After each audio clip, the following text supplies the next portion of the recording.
O Senhor esteja convosco. Ele está no meio de nós. Proclamação do Evangelho de Jesus Cristo, segundo Mateus. Glória a vós, Senhor. A origem de Jesus Cristo foi assim. Maria, sua mãe, estava prometida em casamento a José e antes de viverem juntos, ela ficou grávida pela ação do Espírito Santo. José, seu marido, era justo e, não querendo denunciá-la, resolveu abandonar Maria em segredo.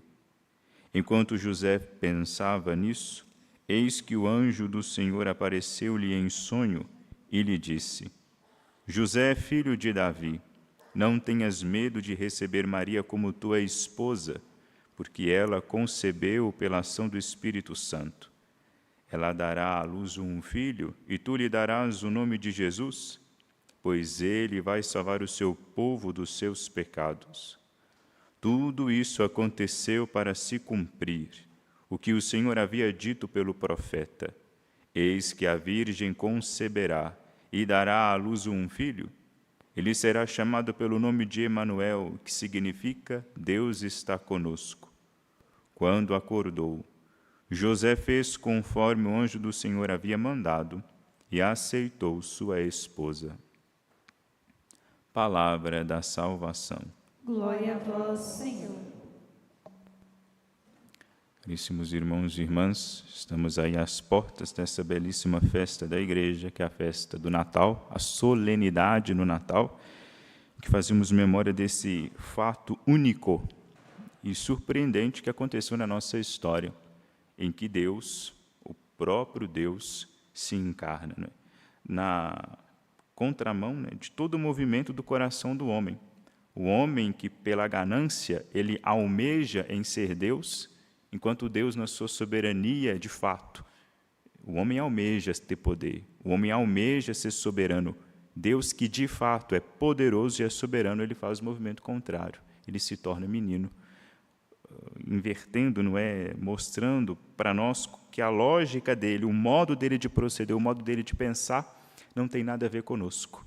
Isso deve nos assustar, porque o fato de Deus pensar de um modo totalmente diferente do nosso modo de pensar significa que nós estamos muito distantes dele. Isso para nós é motivo de preocupação. O que acontece? Não é por que nós, não é? Será que nós somos criados assim? Será que Deus, Ele mesmo, já nos criou numa espécie de, com uma sabedoria subversiva, uma sabedoria invertida, com valores totalmente trocados? Não. Quando nós fomos criados, a nossa sabedoria não estava distante da sabedoria de Deus assim. Não tínhamos a sabedoria dele, mas andávamos nos caminhos dele. Deus, ele vinha ao encontro do homem, Deus, ele ia passear no jardim, e ali ele achava Adão, e os dois ali conversavam. Eram próximos, de fato, eram amigos, mas aconteceu que, por causa, né, entra no mundo o pecado original, e houve essa corrupção, esse distanciamento, que fica latente por meio da sabedoria. Os caminhos que o homem passa a trilhar, os valores que o homem começa a cultivar no seu coração são valores e caminhos diferentes dos caminhos e dos valores de Deus nosso Senhor. E aí começa toda essa empreitada para recuperar, não é, aquilo que havia perdido. Deus, que depois da queda do homem, começa a dialogar com o homem, falar mesmo com ele para tentar reintroduzi-lo de volta naquela felicidade que o homem havia perdido, para tentar restituir, não é? Restaurar a graça original que o homem perdeu. O homem foi criado no estado de graça original, né? Tem o pecado original, mas também tem a graça original, que é anterior ao pecado. O pecado está em nós como um acidente, uma parte defeituosa que não nasce conosco, mas é introduzida em nós, faz muito estrago, mas não é parte constitutiva do ser humano. Pecar é humano? Mentira. Pecar não é humano, nunca foi. É um acidente, é uma aberração. O pecado é satânico. Introduzido em nós, não é colocado no nosso coração por meio de uma sedução. Não nos pertence isso. Deus, ele vem através do do seu esforço, do seu modo pedagógico para tentar, por meio do diálogo, por meio de determinadas situações, todas elas aqui testemunhadas no Antigo Testamento, por exemplo, aquilo tudo, toda a história de Israel, toda a história do povo de Deus, é Deus com muita paciência, tentando fazer com que o povo retornasse para esse estado original de graça. E no final dos tempos, ele próprio, depois de muito ter falado, depois de muito ter mostrado, ele mesmo, ele se faz homem e caminhando conosco, sendo um homem como nós, ele vem nos mostrar, ele vem fazer tudo aquilo que ele tinha ensinado. Ele vem dizer, agora eu vou cumprir tudo aquilo que eu disse para vocês cumprirem na frente de vocês, como última etapa, não é? Última etapa da revelação, última etapa desse esforço de Deus, né? É como se fosse no curso, o último semestre, né? Agora ele nos dá essa lição e nós devemos aproveitar isso para passar pelo exame final. E nós seremos cobrados disso que ele ensinou. Ele será, nós, sobretudo nós católicos que somos batizados, seremos cobrados. Do mesmo jeito que ele vai dizer, ai de ti, Corazim, ai de ti, Betsaida. Por que ai de ti, Corazim, ai de ti, Betsaida? Porque Corazim e Betsaida foram testemunhas das maravilhas, da sabedoria e dos milagres de Cristo. Eles viram Deus operando o seu poder no meio deles. Eles viram. Portanto, eles serão muito mais cobrados no final, porque a eles foi dado a conhecer. O que não será dado na mesma medida, por exemplo, com os pagãos da época, que não foram testemunhas daquilo que eles viram. E vai dizer, Sodoma e Gomorra, que foi destruída no Antigo Testamento, vai ser tratada com muito menos rigor do que vocês. Isso diz Cristo para essas duas cidades. Aquela cidade pecadora, infame, que havia sim se prostituído, ela vai ser tratada com menos rigor do que essas duas cidades, porque foram testemunhas. Nós, além de termos ouvido, além de termos recebido a graça de ouvir o testemunho desses que viram a Cristo, que morreram por Ele, além disso, nós temos a graça e a força sobrenatural do Espírito Santo que foi dada a nós através do batismo. Nós temos essa graça, nós temos essa possibilidade de olhar todas essas maravilhas e compreender. O Espírito vindo a nós para tentar nos restituir essa graça original, ele nos torna sensíveis às realidades sobrenaturais. Nós temos essa sensibilidade para isso. É como se fosse um mecanismo que Deus introduz dentro do nosso coração, para que quando nós lêssemos essa história, que Maria ficou grávida pela ação do Espírito, nós não tivéssemos nenhuma dificuldade em aceitar, em assimilar essa ideia, em compreender isso e viver tal e qual. Uma pessoa que não tem essa sensibilidade tem muita dificuldade para compreender que Maria, ela ficou grávida mesmo sendo virgem pela ação do Espírito Santo. Mas quem tem fé compreende isso claramente, porque quem tem fé vê, meu Deus, evidentemente, é Deus que está entrando no mundo por meio de uma mulher.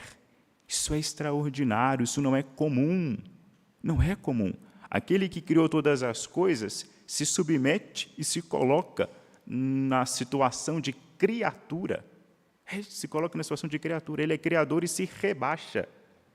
Vem até nós, se mistura conosco, faz-se homem. Esse ato extraordinário não poderia acontecer de um modo ordinário, de um modo comum, né? Ele que é todo puro, ele que é intacto, ele que é todo incólume, Deus, ele não poderia vir e não poderia manchar a sua mãe. Aquele que é delicado, que não corrompe, que não estraga, ele não estraga nada, ele não rompe nada. Não é esse o papel de Deus, não é isso que ele faz. Ele cria, né? Ele cria, ele restaura. Do nada ele faz as coisas. É mais do que justo, é mais do que concebível, é mais do que aceitável que um Deus que é todo-poderoso, um Deus que é puro, ao se fazer homem, ele se faça no seio de uma mulher pura e sem alterá-la, mantendo-a intacta. E aí aparece o anjo, toda aquela cena do anjo Gabriel, aparece com ela, mas o foco aqui está na figura de São José. São José que é surpreendido com essa notícia. São José é um homem grande, um homem excelente. justíssimo, vai dizer, justíssimo São José. Porque São José, ele vê que a mulher dele, no primeiro momento ele fala, minha mulher me traiu. Isso passa na cabeça de São José. Mas São José fica confuso. Alguma coisa ali no coração de São José o impede de agir como um homem qualquer agiria. Um homem qualquer estaria livre para entregá-la, né? Para denunciá-la, e assim ela seria morta. Ele não faz isso. Por algum motivo, não sabemos qual, São José, ele a rejeita em segredo. São José só pode ser homem frouxo. Duvido. Porque logo após eles vão passar por uma perseguição. São José, ele vai colocar a mulher dele em cima de uma mula e eles vão fugir. Vão passar por deserto, vão comer, me permitam dizer essa expressão, vão comer o pão que o diabo amassou enquanto eles fogem. E São José está lá, fazendo o papel dele, de homem de verdade. São José foi muito homem para assumir essa missão que ele tinha. São José foi muito homem, mostrou ter um coração gigantesco, mostrou ser um homem temente a Deus, quando em sonho ele vê a figura do anjo, o anjo vai lá e explica a situação para ele, ele vai lá e aceita essa missão que ele recebeu, essa missão com grandeza. A grandeza de São José está justamente nisso, o fato dele ter abrido mão da sua primeira impressão, porque alguém que é maior do que ele vem, ele esclarece, vem e lhe fala. São José fica tranquilo, e São José se abandona à palavra de Deus. A palavra de Deus foi dirigida a São José. José, filho de Davi, não tenhas medo de receber Maria como tua esposa, porque ela concebeu pela ação do Espírito Santo. Acabou. Quando acordou, José fez conforme o anjo do Senhor havia mandado e aceitou sua esposa. José agiu conforme o Senhor lhe mandou através do anjo. Justíssimo São José, por quê? Porque ele deu a Deus aquilo que Deus merece. Ele deu, foi proporcional. O que Deus merece? No mínimo, ele merecia a confiança de São José. No mínimo, ele merece a nossa confiança. O que pertence a Deus? Nós. Dele nós saímos. Fomos criados por Ele, somos propriedades dele. E é Ele que deve reinar no nosso coração. Outro jeito também, não é? Uma coisa interessante na primeira leitura, que fala da vinda de um rei. Mas é de um rei definitivo, um rei que vai nos restituir a terra. O povo de Israel, ainda lento, devagar para entender, estava achando que esse rei daria para eles aquele pedaço de terra lá no Oriente Médio, ali, que hoje é objeto de guerra, ali perto às margens ali do Mar Mediterrâneo, ali, achavam que era isso, que era o reino de Israel. Pobres coitados. Não entendiam, não compreendiam que esse rei definitivo, esse rei poderoso, descendente de Davi, viria e restituiria o povo, não na terra de Israel, mas na terra prometida, que é o coração de Deus. Nós perdemos o jardim do Éden, nós perdemos aquele estado de felicidade, a terra onde verdadeiramente corria leite e mel, nós a perdemos. Mas Deus, porque é generoso, porque é bom, não porque nós merecemos, Ele vai para nos restituir, não é? E para provar para Satanás que ele é mais forte, mais poderoso do que ele, para esfregar na cara de Satanás a sua derrota, ele vem para restituir o povo, né? Para restituir o homem no seu estado de graça original e, ao mesmo tempo, colocá-lo em um lugar, né? Um lugar onde realmente corre leite e mel, um lugar onde todas as suas necessidades, todas as suas carências são satisfeitas. Colocar o homem naquele lugar onde a serpente nunca mais poderá tocá-lo, que é lá, no coração do próprio Deus, na Santíssima Trindade. Não podemos esperar outro rei humano senão Cristo. Não podemos esperar outra pessoa que venha e reja com o cetro férreo que não nosso Senhor Jesus Cristo, Deus feito homem. Ele é rei. E ele não deve reinar somente aqui dentro da igreja. Ele não deve reinar só na vida dos padres. Ele deve reinar, em primeiro lugar, dentro do coração do homem. Nós temos que, em tudo, fazer a vontade de Deus. Em tudo, sem exceção. E também na sociedade. Não, Deus ele não veio para ficar recluso dentro das igrejas. Houve um tempo em que nós ficávamos sempre presos dentro das catacumbas, mas à custa de muito sangue, à custa de muitas mortes, nós saímos das catacumbas. Nós temos Cristo, tem que reinar em nós. E a partir do momento que Ele reina no nosso coração e reina no coração dos homens, o seu reinado transborda para a sociedade, Ele reine no meio do povo. Cristo tem sim que reinar nas nossas casas, na nossa cultura, na nossa família, no nosso trabalho, na nossa escola, no Estado, no governo, em qualquer lugar, por um motivo muito simples: Ele é Deus. Isso é da ordem natural das coisas. Melhor dizendo, não é? Ele não tem que reinar. Nós temos que aceitar que Ele já reina. Ele de fato reina, Ele de fato tem poder. Ele é aquele que move e não é movido por nada. O que cabe a nós é reconhecer o seu reinado e submeter a Ele, porque virá o dia, é para isso que o advento nos prepara. Virá um dia em que esse reinado será manifestado diante de nós. Haverá um dia em que nós poderemos ver tudo aquilo que foi prometido, tudo aquilo que foi dito, tudo aquilo que consta no Evangelho. Virá um dia em que a verdade se desvelará diante de nós.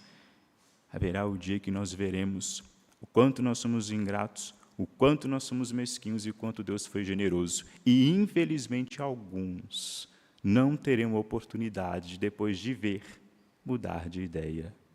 O que nós temos aqui, pela fé, hoje, no nosso dia a dia, no nosso cotidiano, hoje, por meio da fé, confiante nessa promessa de restauração, da nossa restauração, viver e permitir que Cristo a realize em nós. Permitir que Cristo, nosso Senhor, venha em nosso coração e reine como reinou no coração de São José.